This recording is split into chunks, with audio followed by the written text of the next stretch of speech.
KadaamaTV kwoli tukyeyongera okutunuulira ensonga ya quarantine eno gye bagenda okukola ku bankuba kye yabagenda okujja Uganda. Nze ntunuulidde nnyo omuntu atayina ssente ng'abantu bano bwe mba mbalabye Bakadaama Ssekadaama bensuubira abantu abatalina ssente era bensuubira nti bagenda okugenda mu classrooms ezo. Ekifaananyi ky'olaba awo mu maaso kye kifaananyi kya quarantine ezimu ku quarantine ze bagenda okubeerawo. Njagala olabe block ebyo, njagala olabe n'obutanda obwo. Omukyalo oyo yaliko mu quarantine era yazaalira nayo.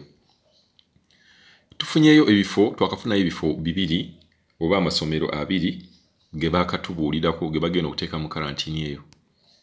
Ng'agamu gali Busia. Amasomero gano tukyeyongera n'okufuna amasomero agagenda okubeera mu Kampala, naye amasomero abiri ge tufunyeeyo erimu baliyita Madibira Primary School n'eddala baliyita Durban Girls Secondary School. Amasomero ago ge bagenda okubeera nga bateeka mu quarantine. Ate nga temwewuunya nti bajja kujja basobola okujja Entebbe ne bakuvuga paka mu masomero ago. Kuba kyemmanyi si masomero gonna tegagenda kukkiriza. Amasomero g'abannannyini tegagenda kukkiriza gavumenti ekozesa masomero gaabwe nga quarantine center.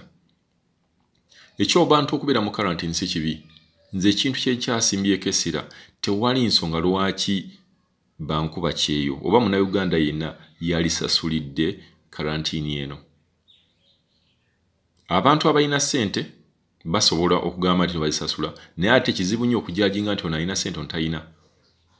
Nze kansinge kwogera ku Bakadaama ngeri eno gyeri KadaamaTV ne Ssekadaama. Kadaama yenna tayina ssente zigenda kusasula katanda ako. Obutanda obwo mbulaba abantu bwe bagenda okusulako kuba already ekifaananyi kino twakifunye nga kyali mu Madibira Primary School e Busia. Omukyalo oyo mwe yazaalira. Katwogere ku kintu video gye nakoze eggulo ne ngamba nti conditions z'amasomero zino ddala amasomero gano gali bubi. Soko tunuulire classroom eyo mwe batudde abantu oba bwe bagenda okuteeka abantu.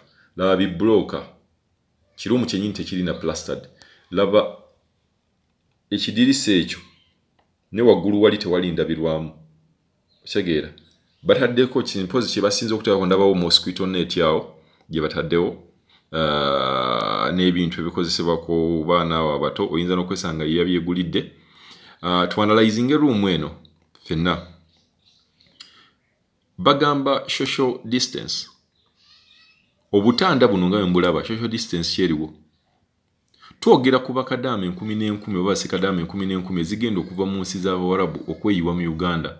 Twogera ne bankuba kyeyo abalala bagenda okuva mu nsi endala okubeera bagenda okujja nga beeyiwa mu nsi ya Uganda. Abantu bano ddala facilities ki ze batulaga oba ze bataddewo okuteekawo buno obutanda nti abantu ko bagenda okwebaka. Nze nabasiye solution yeri nti abantu bano abagenda okuyingirawo tebayina kusooka kusasula, tebayina na kweraliikirira bagenda kubeera. Twagala mutuweereze ebifaananyi ebisinga ku bino oba mutuwe video ezisinga ku zino. Twagala mutulage centers ezo tugendeyo tukwate video abantu tuzibaweereze. Nja kuleeta wano video mbaweereze wa government wegenda okubeera ng'eteeka ki wegenda okuteeka bankuba kyeyo. Naye oba otunuulidde karuumu nga kano classroom nga kano ddala n'ogamba nti muno mugenda okuteeka abantu. Ndaba government mwina okubeera nga mwina okufuna centers eziri better than these classrooms. At least mufune tents kuba waliwo modern tent nga tusobola okugamba nti n'abantu batadde Namboole. Banne babeere Namboole naye ate era nawulira n'abantu b'e Namboole nabo bagamba bo tebakkiriza quarantine mu kibuga tebagenda gikkirizaawo. Nabo bayinza okubeera batuufu mu ngeri yaabwe naye nga nsuubira kale twalibadde nga tuteeka quarantine centers mu bifo ebyeyawudde ne tuteekayo tents eziri ennungi abantu ne tuteekayo ebitanda eby'abalwadde. Gavumenti yagambyeko nti yaleeta ebitanda 300. Ogamba ebitanda 300 nti bye mwinawo naye ng'abantu abagira ku nnyonyi balinga 400. Katwogera ku nnyonyi nga Emirates yinza okuleeta abantu 4 ku nnyonyi. Kati mugenda kubateekawa. Twogera ku bantu abamu abagenda obutagenda na mu quarantine baveeyo lwakuba bamanyise. kuba abantu bangi nnyo era basobodde okutoloka quarantine, bantu bangi nnyo basobodde okuva ku airport ne bagenda bugenzi, era misango mingi nnyo giri awo ku airport. Waliwo n'omulambo gwe baleeta nga tebakkiriza mirambo kujja mu Uganda, gwali guva wozit kata, era ebizibu byali bingi nnyo. Naye njagala weetegereze ka classroom kano nga bwe kali awo n'obutanda obulimu ddala mu butuufu social distance ki eriwo.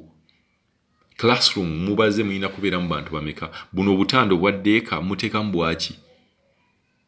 Abantu bonna baali badde nga tewali na kitanda, tewali na butanda bwaddeeka, ebitanda byonna byali badde nga ebitanda biri wansi.